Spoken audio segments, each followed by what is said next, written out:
Welcome to Core Content Today for March 14th, 2023. This is the show where I break down some of the biggest stories happening in the world of core cutting right now and give you my opinion on them. Now, this is my opinion. If you want to learn more about these stories, check out the show notes down below and in the first pinned comment. I'll put a link to each story there, and you can read about them for yourself and let me know what you think. I'd love to hear from you.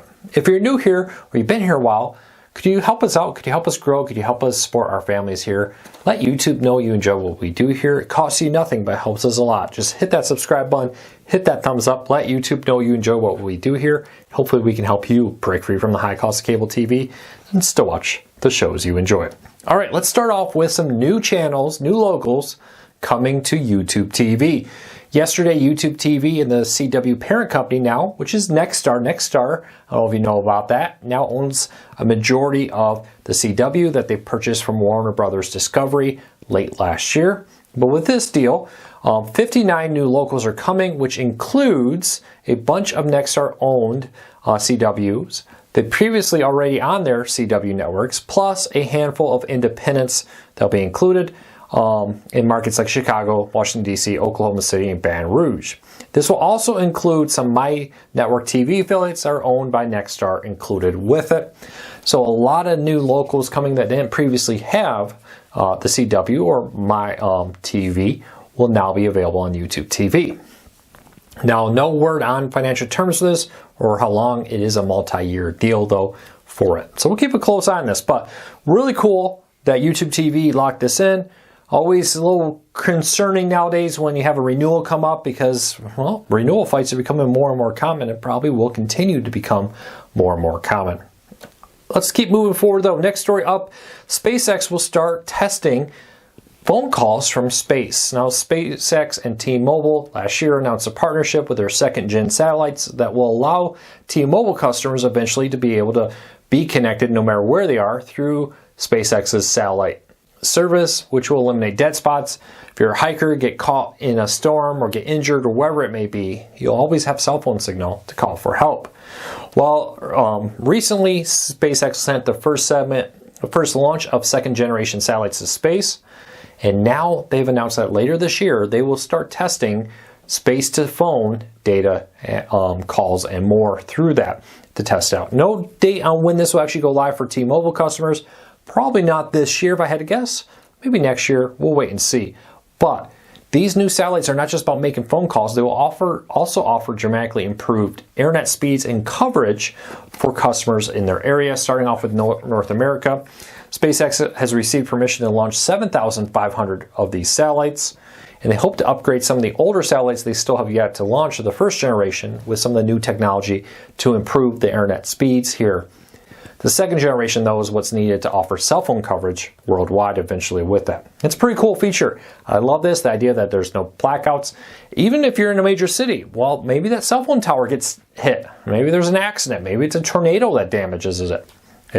Now you'll always have a backup in a hurricane and other circumstances to make sure that you'll be able to get help when you need it. I think it's really cool. I really love this whole Starlink idea, everything they're doing with it.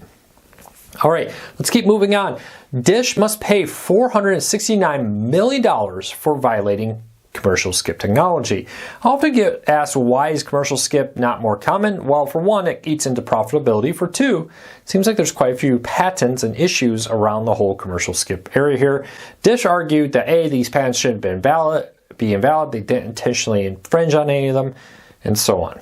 Well, the courts did agree. The jury did say that Dish did not intentionally violate the patents owned by this company called ClearPlay, that they did violate two patents that ClearPlay owns, and that Dish must pay $469 million. Now, this does come after Dish won a patent case against Peloton and iFit for infringing on some of their streaming technologies and got a ban on the imports of new Peloton and iFit products. That's still working its way through the courts right now. And Peloton and iFit have said that they found a workaround that won't use Dish's technology to do that. We'll see. Dish has been very aggressive in promoting the Hopper with commercial skip. They'll have to pay this. We'll figure out how it all works out. I don't think commercial skip's going away, but there's definitely an issue with commercial skip. It's definitely very difficult to do, for one. For two, it seems like there's a lot of patents with it that make a lot of people unwilling to put the technology and time into making that happen. So we'll keep an eye on this. But very interesting, Dish major payout already on top of all their other issues with this cyber breach recently. Speaking of Dish, though, they did get some good news recently. Last week, Dish received approval to start testing 5G using the T-Mobile band. Now, when Dish bought Boost Mobile from T-Mobile, it came with some particular bandwidths that had previously been focused on LTE 4G technology. Well, Dish has received permission to start testing it to use that bandwidth, that T-Mobile spectrum that they currently have, for 5G. Now, Dish has an option this summer to buy that spectrum if they so choose. There's a lot of debates if they will. Dish has been buying their own spectrum, building out their own network, not to rely on the T-Mobile one, as they grow and are currently the 4th largest wireless company. Did you realize Dish, yes, Dish the TV company, the parent company of Sling TV, is also now the 4th largest provider of wireless service. They're really getting heavily into 5G and more buying up bandwidth. That's really kind of becoming a main focus of Dish.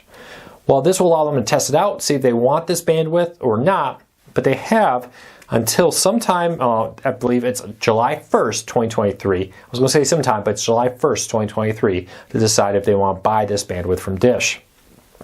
For all the things that people may not like Dish about, I'll give their leadership this. They've been very forward-looking.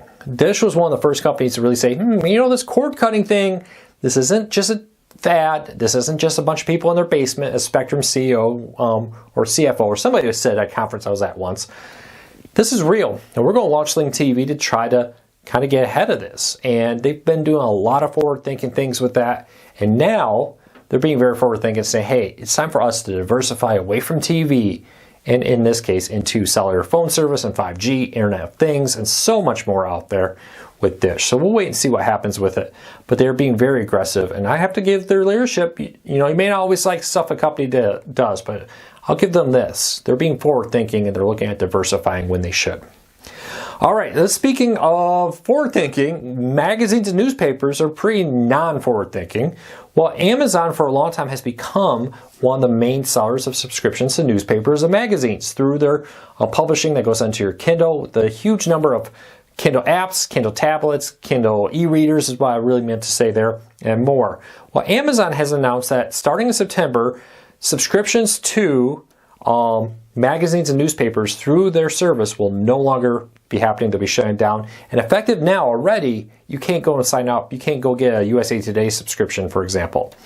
Now, Kindle Unlimited is where Amazon's hoping everybody moves. They want these magazines and more to move away from, hey, we'll charge you a subscription for this through the Kindle, into the Kindle Unlimited service, which allows you to read a lot of magazines and newspapers, including USA Today, People, I believe. There's a whole bunch of them here with it. I don't have the whole list. The list is in the story down below. But the goal here is they want more people to put their stuff in Kindle Unlimited, so more people to subscribe to Kindle Unlimited. And Amazon just says it isn't worth it. This is a huge issue for a lot of smaller magazines. A lot of very niche, targeted sites and magazines rely heavily on the fact that people can read their stuff through the Kindle. So we'll see what happens here, but this is definitely going to be a pain point for a lot of major newspapers, a lot of smaller magazines, and even bigger magazines, and a whole lot more. But let me know, do you subscribe to any newspapers or magazines through your Kindle, through that service? Honestly though, if you have Kindle Unlimited, there's a lot of great magazines and newspapers there for free with it. All right, let's wrap up the day today with Roku having a big sale. There's a lot of streaming service deals right now. We already talked in recent videos about the Fire TV deals. Well, Roku now has a great deals this week, starting off with a Roku Express at just $24.99. That's a great price point for a very powerful streaming player. If you want 4K, the Roku Stick 4K is just $39.99. If you want a soundbar, you can get the Roku Soundbar, which is a streaming player and a soundbar all in one, for just $120.28. Really good deals. I'll put a link to that all down below. Well, that's it for today. Thank you so much to everybody for your support. Tomorrow we'll be back with another video. Let me know what you think of the videos. I'd love to hear your feedback. Also, don't forget, last weekend I posted some videos including top 5 pro tips for Roku users and Roku TV owners, where you can check out some cool features you may or may not know about to help you get the most out of your Roku TV or Roku player. So until next time, take care, be safe. I'll be back again real soon.